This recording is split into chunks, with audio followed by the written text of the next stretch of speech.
ಪರಿಶುದ್ಧ ಗ್ರಂಥದಲ್ಲಿ ಲೂಕಾ ಬರೆದ ಸುವಾರ್ತೆಯಲ್ಲಿ 10ನೇ ಅಧ್ಯಾಯ 38ನೇ ವಚನ ನಾವು ನೋಡಿದ್ರೆ ಪರಿಶುದ್ಧ ಗ್ರಂಥದಲ್ಲಿ ದೇವರ ವಾಕ್ಯ ಈ ರೀತಿಯಾಗಿ ಬೋಧಿಸ್ತಾ ಇದೆ. ಪರಿಶುದ್ಧ ಗ್ರಂಥದಲ್ಲಿ ಲೂಕಾ ಬರೆದ ಸುವಾರ್ತೆಯಲ್ಲಿ 10ನೇ ಅಧ್ಯಾಯ 38ನೇ ವಚನ 39 ವಚನ. ಅವರು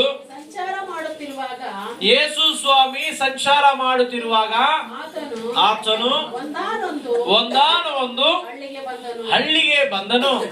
ಅಲ್ಲಿ ಮಾರ್ತಳು ಎಂಬ ಒಬ್ಬ ಸ್ತ್ರೀಯು ಆತನನ್ನು ತನ್ನ ಮನೆಯಲ್ಲಿ ಇಳಿಸಿಕೊಂಡಳು.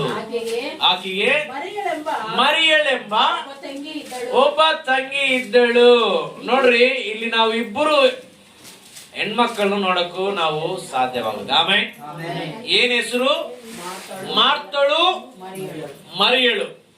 ಇವರು ಯೇಸು ಸ್ವಾಮಿ ತಿರುಗಾಡಕ್ಕಂತ ನಡೆಸ್ತಿರುವಾಗ ಬೇತನಿಯ ಅನ್ನುವಂತ ಗ್ರಾಮದಲ್ಲಿ ತಿರುಗುತ್ತಿರುವಾಗ ಈ ಮಾರ್ತಳು ಎಂಬ ಸ್ತ್ರೀ ಏನ್ ಮಾಡಿತಂದ್ರೆ, ಶ್ರದ್ಧವಾಗಿ ಮಾತುಗಳು ಕೇಳಿಸ್ಕೊಳ್ಳೋಣ.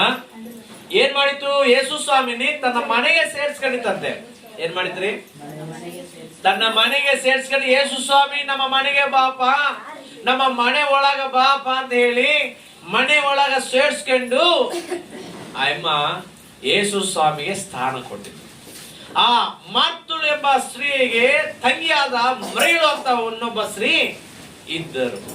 ಇವ್ರು ಏನ್ ಮಾಡ್ತೀವಿ ಗೊತ್ತಾ? ಈ ಮಾರ್ತಳು ಎಂಬ ಸ್ತ್ರೀ ಏನ್ ಮಾಡ್ತಂದ್ರೆ ಯೇಸು ಸ್ವಾಮಿನಿ ಮನೆ ಒಳಗೆ ಸೇರ್ಸ್ಕೊಂಡಿತ್ತು, ಆದ್ರೆ ಯೇಸು ಸ್ವಾಮಿ ಜೊತೆಯಲ್ಲಿ ಇಲ್ಲ. ಮರಿಯಳೆಂಬ ಸ್ತ್ರೀ ಯೇಸು ಸ್ವಾಮಿ ಪಾದಗಳ ಕುತ್ಕೊಂಡು ಆತನ ಬೋಧನೆಯನ್ನು, ಆತನ ಮಾತುಗಳನ್ನು ಕೇಳಿಸ್ಕಂತ ಆತನಲ್ಲಿ ಧ್ಯಾನ ಮಾಡುತ್ತಾ ಇದ್ದನು. ಸ್ವಲ್ಪ ಸಮಯ ಆದ ತಕ್ಷಣ ಏನಾಯ್ತು ಅಂದ್ರೆ, ಈ ಮಾರ್ತಳು ಏನ್ ಮಾಡ್ತಂದ್ರೆ ಎಲ್ಲಾ ಕೆಲಸಗಳು ಮಾಡ್ಕಂತ ರೋಸ್ಕ ಆಗ್ಬಿಡುತ್ತೆ. ಅಮ್ಮ ಏಸಾಮ್ ಬಂದಂತ ಇಲ್ಲದೆಲ್ಲ ಕೆಲಸಗಳು ಇಟ್ಕೊಂಡು ರೋಸ್ಕೊಂಡ್ಬಿಟ್ಟು ಏಸಾಮ್ ಹತ್ರ ಬಂದು ಅಂತಿದನು, ಯೇಸು ಸ್ವಾಮಿ ನಾನು ಒಬ್ಬಳೆ ಕಷ್ಟ ಬೀಳ್ತಿದ್ದೀನಿ, ಕೆಲಸ ಮಾಡ್ತಿದ್ದೀನಿ, ನೀನು ಬಂದಿದಲ್ಲ, ನಾನು ಎಲ್ಲ ರೆಡಿ ಮಾಡ್ತಿದ್ದೀನಯ್ಯ, ನಾನು ಒಬ್ಬಳೆ ಮಾಡ್ತಿದ್ದೀನಿ, ನನಗೆ ಸಹಾಯ ಮಾಡಿ ನನ್ನ ತಂಗಿ ಕಳ್ಸು, ನೀನು ಸ್ವಲ್ಪನ ಚಿಂತಿಲ್ವಾ? ನನ್ನ ತಂಗಿ ನಿನ್ನ ಪಾದಗಳೇ ಕೂತ್ಕೊಂಡಿತ್ತು, ಅಮ್ಮಗ್ ನೀನು ಹೇಳುದಿಲ್ವಾ ನಾನು ಒಬ್ಬಕ್ಕೆ ಕಷ್ಟಪಡ್ಬೇಕಾ ಅಂತ ಹೇಳ್ತಿರುವಾಗ ಯೇಸು ಸ್ವಾಮಿ ಒಂದು ಮಾತು ಅಂತಿದ್ರು. ನೋಡೋಣ ಮಾತು 42ನೇ ವಚನದಲ್ಲಿ, 42ನೇ ವಚನದಲ್ಲಿ ಲಾಸ್ಟ್ ವಚನ ನೋಡೋಣ. ಅಮ್ಮ ಮಾರ್ತಳೆ, ಈ ಲೋಕದಲ್ಲಿ ಬಹಳ ಬೇಕಾಗಿಲ್ಲಮ್ಮ. ಅರ್ಥ ಆಗ್ತದೇನ್ರಿ? ಈ ಲೋಕದಲ್ಲಿ ನೀನು ಏನು ದುಡಿಯಕ್ ಹೋದ್ರು ಅದರಿಂದ ಲಾಭ ಇಲ್ಲ. ನೀನು ಏನು ದುಡಿತೀರಂದ್ರೆ ಲಾಭ ಇಲ್ಲ, ಏನು ಸಂಪಾದಿಸ್ತೀರ ಅಂದ್ರೆ ಲಾಭ ಇಲ್ಲ, ನೀನು ಮನೆ ಕಟ್ತೀರಂದ್ರೆ ಲಾಭ ಇಲ್ಲ, ನೀನು ಬೆಳ್ಳಿ ಸಂಪಾದಿಸಿದ್ರೆ ಲಾಭ ಇಲ್ಲ, ಬಂಗಾರ ದುಡಿತಂದ್ರೆ ಲಾಭ ಇಲ್ಲ, ನೀನು ವಜ್ರ ವೈಡೂರ್ಯಗಳು ದುಡಿತೀರಂದ್ರೆ ಲಾಭ ಇಲ್ಲ, ನೀನು ರೊಕ್ಕ ದುಡಿತೀನಿ, ವ್ಯಾಪಾರ ಮಾಡ್ತೀನಿ, ಕಷ್ಟ ಬೀಳ್ತೀನಿ, ನಾನು ವ್ಯವಸಾಯ ಮಾಡ್ತೀನಿ, ಬೆವರು ಸುರಿಸಿ ಕಷ್ಟ ಬಿದ್ದು ನಾನು ದುಡಿತೀನಿ ಅಂದ್ರೆ ಲಾಭ ಇಲ್ಲ. ಅರ್ಥ ಮಾಡ್ಕೊಳ್ರಿ, ಇವತ್ತು ನಿಮ್ಮ ಮನೋನೇತ್ರಗಳು ತೆರೆಯಲ್ಪಡ್ಬೇಕು. ಆಮೇಲೆ ಎಲ್ಲರೂ ಸೇರಿ ಆಮೇಲೆ. ಯಾಕೆ ಇದು ಅರ್ಥವಾಗ್ಬೇಕಂದ್ರೆ, ನೀನು ದುಡಿದಿದ್ದು ನಿನ್ಗೆ ನೀನು ಇರತಕ್ಕನೆ. ಆಮೇಲೆ ನೀನು ಇರುವಂತ ತಕ್ಕನೆ ನೀನು ದುಡಿಯೋದು ನಿನ್ನ ಹತ್ರ ಬರುತ್ತೆ. ಅದಕ್ಕೆ ಸಂಬಂಧನೆ ಬೇಕಾಗಿದ್ದು ಮನುಷ್ಯರಿಗೂ ಒಂದೇ ಒಂದು, ಅದೇ ಶಾಶ್ವತ ಕಾಲವಾಗಿರುವುದು. ಯಾವುದದು?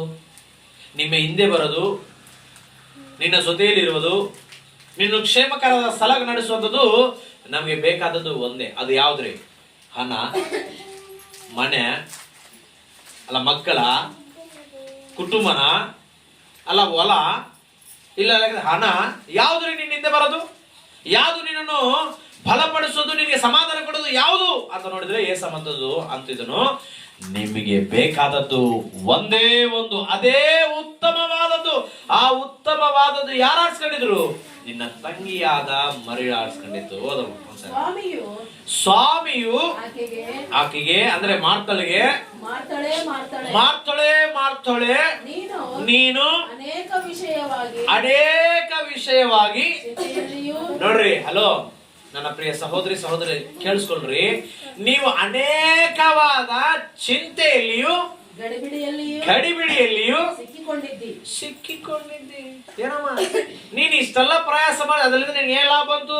ಗಡಿಬಿಡಿ, ಟೆನ್ಷನ್, ಆಂದೋಲನೆ, ಸಮಾಧಾನ ಇಲ್ಲ, ನೆಮ್ಮದಿಲ್ಲ.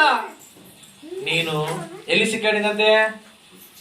ಚಿಂತೆಯಲ್ಲಿಯೂ ಗಡಿಬಿಡಿಯಲ್ಲಿ ಸಿಕ್ಕ. ಇವತ್ತು ದೇವರನ್ನು ಬಿಟ್ಟು ದುಡಿಯುವವರು, ದೇವರನ್ನು ಬಿಟ್ಟು ಈ ಲೋಕವ ದುಡಿಮೆ ಶಾಶ್ವತವಾಗಿರ್ತದೆ, ಲೋಕದಲ್ಲಿ ಸಮಾಧಾನ ಶಾಂತಿ ಇದೆ ಅಂತ ಹುಡುಕುವವರೆಲ್ಲರೂ ಕೂಡ ಇವರು ಮಾಡುವಂತ ಕೆಲಸದಲ್ಲಿ ಎಲ್ಲಿ ಸಿಕ್ಕಾಬಿಟ್ಟಿದ್ರು?